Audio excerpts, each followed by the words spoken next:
This is Southern Cross News with Joe Palmer. Good evening everyone and welcome to Southern Cross News. Police are now treating the disappearance of 24-year-old Jake Anderson Bretner as a murder investigation after being led to human remains in the state's northeast. Investigators say the remains aren't intact and are continuing searches to provide closure for the Launceston man's family. A Riverside couple remain in custody tonight but haven't been charged. Police say they were led out to search near Myrtle Park last night, and after several hours, the torso of a body was found here, along with these footprints. And while the remains are yet to be formally identified, they're believed to be Jake Anderson Bretner's. This is quite a dynamic and evolving incident, and much is moving very, very quickly with this. Police today describing the circumstances of the death as traumatic, upgrading the case to a murder investigation. Two people do remain in custody, a 26-year-old male and a 25-year-old female. Jake was last seen on Wednesday night with his ute found the following day in Balmoral Street, Riverside. It sparked an extensive land and air search, with the Westpac helicopter scanning along the Tamar River, through the wetlands and across Riverside. Forensic officers also spending several days at this Dion Crescent property, later taking two people into custody. This afternoon, the search moved to the Launceston tip, where dozens of police, forensic officers and SES personnel are trying to piece together what happened. Police say while what they've found so far is horrific, it's an isolated incident and that investigations are ongoing. Police today not commenting on whether it was drug-related or what the possible motive might be. Also not ruling out that others might be involved. We haven't discounted the fact that there may be other people out there that know significant information in relation to this murder investigation, and whether that's as a witness or a suspect, we would like to speak to them as soon as we can. So far, no charges have been laid. Jessica Moran, Southern Cross News. An offender is on the run tonight after what police describe as a brutal and callous shooting in Bridgewater overnight. Investigators say a 24-year-old man was shot in the stomach outside his grandmother's home in a targeted attack. Authorities swarming the scene at Bridgewater last night. This block of units on Albion Road, the subject of a serious criminal investigation. This is a really brutal and callous crime. It's something which is quite foreign to Tasmania. Around 8:20, 24-year-old Caleb Woods was visiting his grandmother at her home. Tasmania Police says he was alone in the front yard when an offender jumped out of a vehicle and shot him. A person has left a car to go and do it. He's known the person he was looking for, and that is where our investigations are going to centre. The incident believed to be targeted, over within seconds, with the offender immediately fleeing the scene. I said I only live up over the back fence and I heard the big bang and all that, so I come down. These pictures show the wide spray of bullet fragments, their impacts hitting the wall behind. At this stage we can't be definite, but it appears to be a shotgun. And that's just by the preliminary ballistics advice that we've received from the scene. Authorities remaining on the scene today. This marquee set up and the area cordoned off as a crime scene as police teams carry out their investigations. He was a really top bloke and he's not long ago had a kid, like getting all his life on track and all this, and then this here happens to the poor bugger. Police say while the man is known to them, it is too early to determine a motive, calling for any information to help bring the offender to justice, especially anyone who may have had a confrontation or association with him. Also investigating whether there's a link between the incident and a blue Holden Commodore, which was found burnt out around the corner at Viola Crescent in Gagebrook soon after. We certainly need some help in identifying who is the person who shot this 24-year-old man. And for an update on the man's condition, our reporter Louise Hedger joins us from the Royal Hobart Hospital. Louise, good evening. What's the latest there? Good evening, Joe. Well, Caleb Woods remains in an induced coma here at the Royal. He's in a critical condition. It's understood his injuries were so severe he's had to undergo numerous medical procedures today, and that recovery could take a very long time. And while he fights for life here at the Royal, that shooter remains on the run. They're facing the possibility of a raft of charges, including attempted murder. And obviously, Joe, Caleb's unable to communicate with police or his family, so it's obviously quite an anxious time for all involved. Yeah, I imagine it would be. Thanks so much for that, Louise. There are now questions over what the energy policy change means for Tasmania. The Deputy Premier says the federal government remains committed to rolling out Tasmania's energy projects, despite the Prime Minister backing down on the National Energy Guarantee. The state government has been an enthusiastic supporter of the NEG, which backs up Hydro's Battery of the Nation ambitions. The federal government have been very clear and remain committed to Tasmania being the battery of the nation and the projects associated with it. The swift change in policy comes just 10 days after Tasmania signed up to the guarantee. A Tasmanian man accused of killing his friend is expected to learn his fate tomorrow. Anthony Colin Finnegan has pleaded not guilty to murdering Peter John Fitzgerald after a drinking session which allegedly turned violent in 2016. During closing statements in the Launceston Supreme Court today, Crown prosecutors argued Mr Finnegan fatally stomped on his friend's head at least 3 times, citing evidence of facial fractures on the deceased and marks on Mr Finnegan's foot. The defence disputed the link between the stomping and the death by arguing some injuries were caused by Mr Fitzgerald's fall to the ground and the effects of alcohol. The trial resumes tomorrow morning.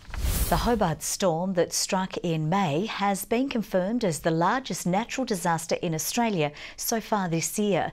The Insurance Council says losses have reached more than $99 million across 8,000 claims. Insurance providers are still working through cases and have closed 55% of home building claims. The Insurance Council is operating a disaster hotline to help affected Tasmanians with the claims process. The Hobart City Council is tonight discussing whether the company behind the Mount Wellington cable car can access land at the base of the mountain. A Parks Committee has already denied the request, but the full council will debate the motion in front of a packed meeting room of passionate locals. An uphill battle for an ambitious project. The first step in the Mount Wellington cable car proposal debated by a full Hobart City Council tonight. Cable cars are seen as being environmentally the best, have the best capacity to deliver people, and they're recognised for their environmental stewardship. Earlier this month, the company faced its first setback. The Council's Parks Committee unanimously denying its request to carry out a flora and fauna assessment, where it plans to build a new 2.7 kilometre access road at South Hobart. We have concerns with our parks management hat on. We have to really think about what's best for Hobart's public bushland estate, and we felt it was inappropriate for there to be a road proposal. After the initial rejection, all 11 aldermen are tonight discussing whether any council land should be made available for the project's construction. The contentious but passionate battle drawing a groundswell of public opinion. Today, the cable car company making no comment, waiting for the council's decision, but has previously spruiked its dedication to preserving the site's environment. We really want to protect and ensure that we deliver people to the mountain in a way that's as light on the ground as is possible. That project has to go through all the necessary approval processes, notwithstanding the fact we are very strong supporters of that project. A code of conduct complaint submitted against Parks Committee Chairman Alderman Reynolds and colleague Jeff Briscoe, accusing them of bias.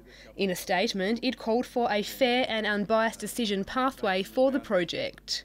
The aldermen say the decision was a professional one. We are democratically elected representatives, and we're professional people in our jobs. And our job in this instance is to look after the public interest and the public's bushland and parks reserve. We weren't satisfied with the information or lack of information given to us by the cable car people. A long fight ahead for one of Tasmania's most divisive developments. Michelle Wisby at Southern Cross News. Well, the final round of votes are in for the RACT Insurance Player of the Year in the TSL. For round 21, Chase Jones earned 3 votes in Launceston's narrow win over Glenorchy at Windsor Park. Josh McGuinness claimed 3 votes for Lauderdale in his side's loss to North Launceston. And Brady Jones of Clarence was best on ground against the Tigers. So Glenorchy's Daniel Joseph and North Launceston's Taylor Whitford are the winners of the Player of the Year for 2018. It's the first time 2 players have shared the award. You can't split the 2 best players from the 2 best teams. A fitting reward for Daniel Joseph, who returned to Tasmania from the NEFL this season. Yeah, I know a lot of my family and friends have been pretty interested in it. He takes home a $5,000 prize package, but he says the biggest bonus would be getting one back on Launceston in this week's qualifying final. We've been slowly building together and now we've got a good mix of young guys and old guys. And if all goes to plan, he'll line up against his Player of the Year peer Taylor Whitford in the semi. Whitford bagged 29 goals for the minor premier this season. Something that you'll look back on the end of your career and really remember. In the moment, probably not as much, but something that you'll look back on. The award sponsor is giving both players the full prize package. The Northern Bombers will be watching the Pies Blues clash very closely. We'll have to look at both teams and what they're going to do, so yeah, we'll definitely be watching. Launceston's Jake Hines will likely miss the encounter. He's been offered a 2-match ban, reduced to 1 with an early guilty plea for this hit on Reece Mott, while Mott has been slapped with his own ban for kicking Jake Smith in the groin. Launceston City goalkeeper Nico Gianopolous has spoken about his bizarre mind game during the weekend's NPL action. Gianopolous thought it was a good idea to boot the ball into next week when South Hobart's Renato De Vecchia Marins prepared to take a penalty. The Canadian says he meant no disrespect and the South players saw the funny side. I think they're impressed how far the ball actually went, so probably one of my better kicks. But yeah, no one was really upset. I think Renato just kind of like, what are you doing? But he doesn't speak much English, so he just put his hands up in the air. Well, it worked. Gianopolous saved the penalty, but he says he won't do it again. Good evening. A rain band passed over the state this morning, followed by a second one this afternoon. Hobart reached a top of 9 degrees. It was 10 in Launceston and 12 in both Burnie and Devonport. Maximum temperatures were up to 7 degrees below average today. 13 was the state's high recorded on King Island. Smithton and Ouse both reached 12. It was 11 at Strawn and Low Head, 10 at St Helens, 9 at Grove and Friendly Beaches, and after -5 overnight, it warmed up to 5 degrees at Lyowini. Rain and cloud persisted over the state today. High clouds sat off the east and north coasts, with low-level cellular cloud in the west and south. A cold front sat to the south of the state and another off the west coast of the mainland. Tomorrow, most of the country will feel the influence of a high-pressure system, with a low-pressure system and cold front moving east over WA. On the coast, west to southwesterly winds reaching 35 knots about the south, but lighter in the east. Swells to 5 metres in the west and south. There is a gale warning current between St Helens and Low Rocky Point for west to southwesterly winds. A strong wind warning for the rest of the coast, including southeast inshore waters. We have a minor flood warning for the River Derwent and a flood watch for the Huon. Showers for Hobart tomorrow, looking at a top of 11 degrees. Showers and wind for Adventure Bay, 10 degrees there, and a top of just 6 for Tarraleah.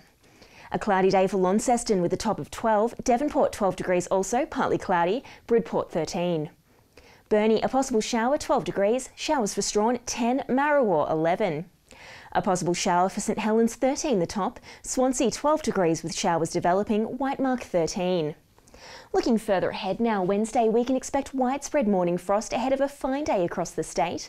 Fine again on Thursday apart from possible light showers in the west, and Friday a frosty start but mostly fine across the state. Now let's take a look around the mainland tomorrow. A sunny day for Brisbane, 24 the top. Sydney mostly sunny and 19. Showers for Perth and Adelaide. Melbourne a top of 13 with a shower or 2.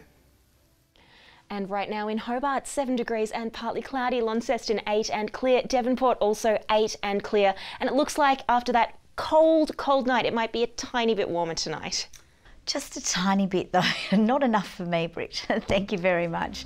We'll see you a little bit later with updates. Until then, have a lovely evening and good night.